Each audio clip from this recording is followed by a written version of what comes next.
दोस्तों, RD coaching classes में आपका स्वागत है। आज हम त्रैमासिक एग्जाम के लिए कुछ महत्वपूर्ण प्रश्नों का चैप्टर वाइज स्टडी करेंगे।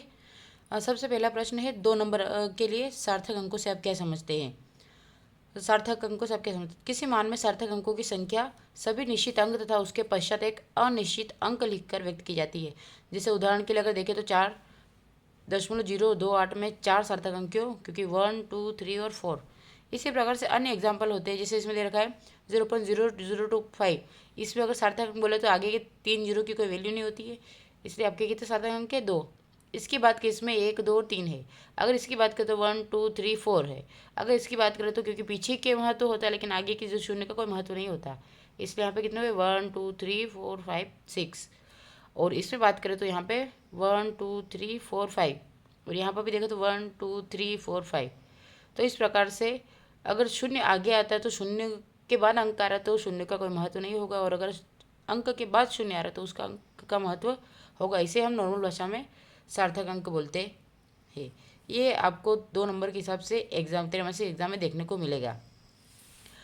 अगला प्रश्न पूछा जाएगा, आयरन के एक ऑक्साइड का एक मूलानुपाती सूत्र ज्ञात कीजिए जिसमें 69.9% आयरन तथा 30.1% डाइऑक्सीजन भरानुसार है। तो इसके लिए एक टेबल तत्व भार प्रतिशत द्वारा, फिर प्रामाणिक अनुपात, साधारण मोलर अनुपात और सरल संपूर्ण संख्या अनुपात। तो हमें दिया गया है कि 69.9% क्या है? भार प्रतिशत है। ठीक है, किसका है? तो आयरन का है। अब इसके लिए हम क्या करें? 69 पॉइंट दे रखा है और हमारा टोटल कितना होता है? इन दोनों का निकालेंगे तो 55.85 होता है।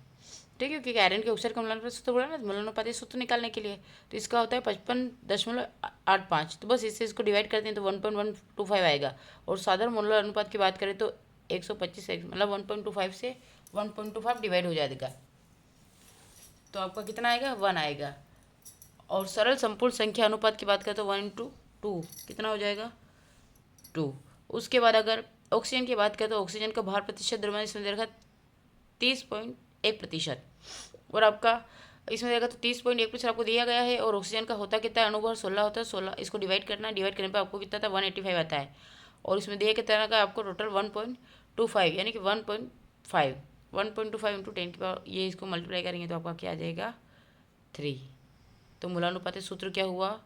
Fe2O3। क्योंकि हमने यहाँ पे मल्टीप्लाई क्यों किया? क्योंकि आपको जो उसने बोला है कि आयरन के ऑक्साइड, तो आयरन ऑक्साइड यानी कि आयरन ऑक्साइड का फॉर्मूला है Fe2O3।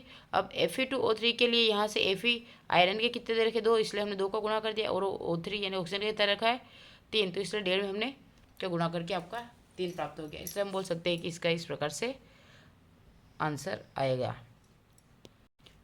फिर अगला प्रश्न है, द्रव्यमान की ऐसा इकाई क्या है, इसे किस तरह परिभाषित करते हैं। तो द्रव्यमान की ऐसा इकाई किलोग्राम है। इसका मान अंतर्राष्ट्रीय मानक किलोग्राम के समान है। किसी पदार्थ का द्रव्यमान उसमें उपस्थित द्रव की मात्रा है और किसी वस्तु का द्रव्यमान स्थिर रहता है। ये जो भी क्वेश्चन मैं दे रही हूँ आपको प्रश्न बैंक के आधार पर ही दे रही हूँ। ये आपके सारे क्वेश्चन में डाल रखे हैं। जैसे समान ताप और ताप पर, तो आप ये देखिए सार्थक अंकों से आप क्या समझते हैं। फिर निम्न आंकड़ों के 3 सार्थक अंकों तक निकटत कीजिए। ठीक है, तो ये सारे क्वेश्चन ये निम्नलिखित का वैज्ञानिक संकेतक लिखिए। तो जितने भी मैं प्रश्न बता रही हूँ मैं इस पर आधारित ही बता रही हूँ। तो आप अधिक से अधिक लाइक करें, शेयर करें, सब्सक्राइब करें और ज़्यादा से ज़्यादा इसको याद करने का प्रयास करें, समझने का प्रयास करें। इसके बाद आता है आपका नेक्स्ट क्वेश्चन। अगला क्वेश्चन है कि 100 ग्राम कॉपर सल्फेट के में से कितना कॉपर प्राप्त होता है।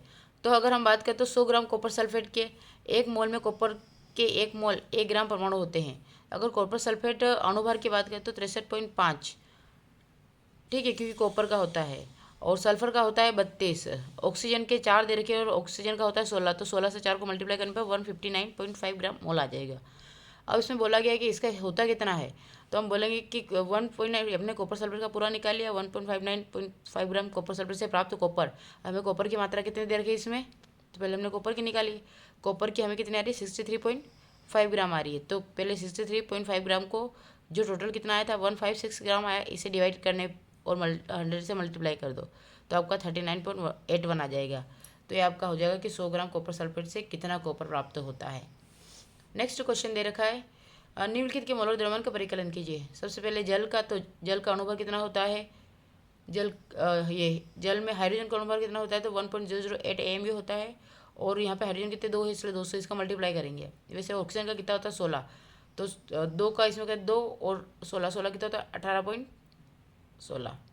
उसका CO2 का अणुभार बात करें तो कार्बन का होता है 12 अणुभार और ऑक्सीजन का होता है 16, तो 16 का यहाँ पे 2 दे रखा है, इसलिए 2 से मल्टीप्लाई करने पर आपका आएगा 44.01।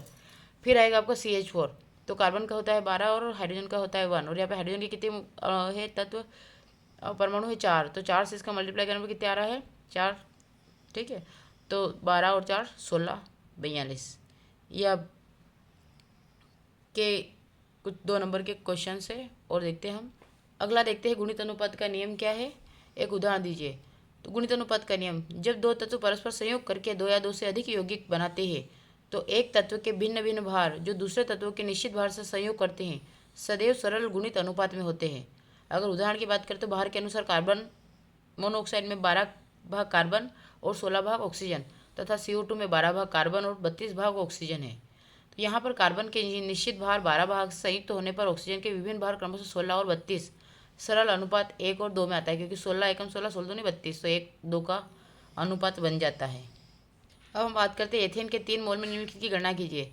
तो कार्बन परमाणु की मौलिक संख्या आपके देखा है, अगर एथेन यानी C2H6 में 3 मोल है के 3 मोल में है तो कार्बन परमाणु के 6 मोल होते हैं, ठीक है। कार्बन के कितने हो रहे हैं हमें 6 मोल, और क्योंकि 3 का इससे मल्टीप्लाई करें 3 दूनी 6। हाइड्रोजन परमाणु के 18 मोल, क्योंकि 6 और 3 तो 6 या 18 मोल हो जाएगा। और अणु की संख्या बात करें तो इसमें दे रखा है और आपका कितना आया 3 मोल आया। 3 मोल और किसके लिए है आपका एथेन के लिए है, तो 6.07 इंटू 10 की पावर, ये है 2 नंबर से, तो आपका आ जाएगा 18.21 इंटू 10 की पावर 23, ये आपका आ जाएगा। ये मैं आपको पहले भी लेक्चर में समझा चुकी हूँ, लेकिन एक बार और हम देख लेते हैं कि सोडियम सल्फेट में उपस्थित विभिन्न तत्वों के द्रव्यमान प्रतिशत की गणना कीजिए। तो एक तत्व का भार द्रव्यमान उस तत्व का यौगिक में भार, यौगिक का अणुभार गुणित 100, ठीक है। फिर इसके आगे अतः सोडियम सल्फेट का अणुभार क्या होता है, तो हम ये पूरा ये निकालेंगे। सबसे पहले हमारे पास सोडियम दे रखे, तो सोडियम का होता है 23 और यहाँ पे 2 मोलिक्यूल से 2 से मल्टीप्लाई कर देंगे तो 46। उसके बाद 32 जो कि सल्फर का होता है 32, और ऑक्सीजन आपके 4 दे रखे और ऑक्सीजन का होता है 16, तो 16 का 4 मल्टीप्लाई करने पर 142 ग्राम मोल इनवर्स आ जाएगा।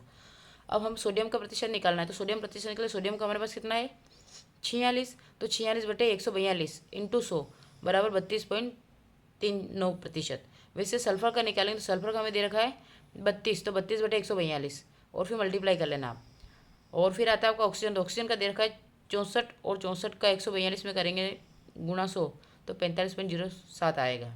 ये आप करके देख लीजिएगा, क्योंकि अगर सारा मैं यहाँ पे एक एक सोल्व करूँगी तो लेक्चर बहुत ज़्यादा लंबा हो जाएगा, और ये मैं पिछले लेक्चर में करा चुकी होता है, तो आप देख सकते हैं। अगला है पीने के पानी का एक नमूना क्लोरोफॉर्म CaCl3 से दूषित हो गया हो तो अति कैंसरकारी प्रकृति का होगा। प्रदूषण का स्तर 15 ppm है, इसे भार द्वारा प्रतिशत में दर्शाइए। तो सबसे पहले 15 ppm दूषित, क्योंकि हम पहले क्वेश्चन को समझेंगे कि 15 ppm दूषित अर्थात 15 ग्राम क्लोरोफॉर्म 10 की पावर 6 ग्राम विलयन में घुला हुआ है, इसने ये बोला है। तो घोलने के लिए हम क्या बोलेंगे, वेट ऑफ 15 ग्राम, और इसका होता है W के लिए क्या 10 की पावर 6 माइनस 15, ठीक है। तो क्या जाएगा 10 की पावर 6 अगर वेट की बात करते हैं ना, भार की बात करें यहाँ पे, इसलिए भार के लिए हम क्या लिख रहे हैं W वेट।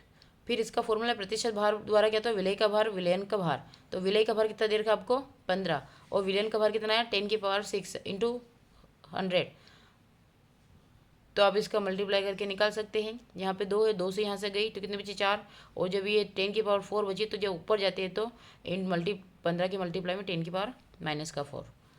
फिर मोलालता निकालने के लिए वेट, क्योंकि 1000 ग्राम विलायक में उपस्थित विलय के मोलों की संख्या को बोलते हैं, ये इसमें दे रखा है। अब इसकी वैल्यू देख लो, W भी कितना दे रखा आपको 15 दे रखा है, और आपका 1000 से मल्टीप्लाई MB कितना है 119.5 इसका अणुभार होगा, और गुणित 10 की पावर 6, तो इसका मल्टीप्लाई करने और डिवाइड करने पर आपका यह आंसर आ जाएगा। इसको यहाँ पर और सरल भाषा में दिया गया कि निम्न के सार्थक अंकों का लिख ले, तो आप इन एग्जाम्पल के थ्रू भी आपको समझ सकते हैं, क्योंकि यहाँ पे 2 देखा है, देखो 6.4 दे रखा है तो इसमें 3 सार्थक अंक, यहाँ पे 0.0405 दे रखा है तो यहाँ पे कितना होगा 3 सार्थक अंक। अगर 8.8674 की बात करें यहाँ पे कितना हो रहा है तो 1 2 3 4 5, तो आपके 5 सार्थक अंक, और यहाँ पे 3 है, इसलिए हम 3 सार्थक अंक बोलेंगे। ठीक है, फिर नेक्स्ट आता है निम्नलिखित के आणविक द्रव्यमान का परिकलन कीजिए। तो आणविक द्रव्यमान का परिकलन के लिए भी H2O, तो वो उसी प्रकार से 1 और 1 का 2 से मल्टीप्लाई किया तो 1 और यहाँ पे 16 है, तो 16 का 1 में तो 18, 18 है। फिर CO2 के लिए कार्बन का 12 होता है और ऑक्सीजन का 16 होता है। 16 दूनी 32, 32 और 12 कितना हुआ 44। फिर यह होता है आपका कार्बन, कार्बन का 12 होता है। हाइड्रोजन यहाँ पे 4 दे रखे तो 4 और 12 कितने होते हैं 16, इसलिए 16 है। ठीक है, और वैज्ञानिक संकेतक के रूप में प्रदर्शित करना, तो ये भी आपको दे रखा है कि 0.048 है, फिर 2, 3, 4 ये है। तो आपको खाली कुछ नहीं करना, एक संख्या को खसका के उसके साथ पॉइंट एड कर देना, बाकी जो बचता है उसके ऊपर मल्टीप्लाई कर देना। तो देखो यहाँ पे अगर आपका ये हटता है, मान लो आपने ये पॉइंट हटाया तो यहाँ पे नीचे कितने लगे 4 लगे। अब यहाँ से आपको एक 3 का माइनस करना, तो हमने लगा 4 पॉइंट, तो हमारे पास 3 रहेगा, तो इसलिए नीचे 3 गया, तो 3 जब ऊपर आता है तो माइनस का लगता है, इसलिए 4.8 इंटू 10 की पावर माइनस का 3 लग जाएगा। यहाँ पे पॉइंट नहीं दे रखा है और हमें पॉइंट लगाना है, तो पॉइंट लगाने के बाद आपकी जो संख्या की डायरेक्ट प्लस में खसक जाएगी, मल्टीप्लाई में खसक जाएगी। तो आपका आ जाएगा 2.34 बनाने पर हमें यहाँ पे 1, 2, 3, 4, 5 का लिया, इसलिए 10 की पावर 5 लगा दिया। फिर इसमें तो 8 में अपने कितना लगा है 1, 2, क्योंकि 8 को खसका है, 2 बाकी इसके पीछे ही है, तो हम क्या लिखेंगे 8.0 10 की पावर 2। और 500 के लिए वैसे करेंगे 1.0 इंटू 10 की पावर 2। और सार्थक अंकों को निकटतम, तो इसको भी एक बार आप अच्छे से क्लियर कर ले। वैसे मैंने आपको क्लास में समझा रखा है कि किस प्रकार से इसको सेट करते हैं। ठीक है, अभी के एग्ज़ाम में आपका रसायन विज्ञान 11वीं के अंतर्गत पहले चैप्टर में ये जो बताया यही आएगा, तो आप इसको अच्छे से पढ़ें। और आपका इसका सेकेंड पार्ट भी मैं आज शाम तक आपको अवेलेबल करवा दूँगी। Thank you for watching. और अच्छा लगा है चैनल ये वीडियो तो लाइक करें, शेयर करें, अधिक से अधिक सब्सक्राइब करें। Thank you.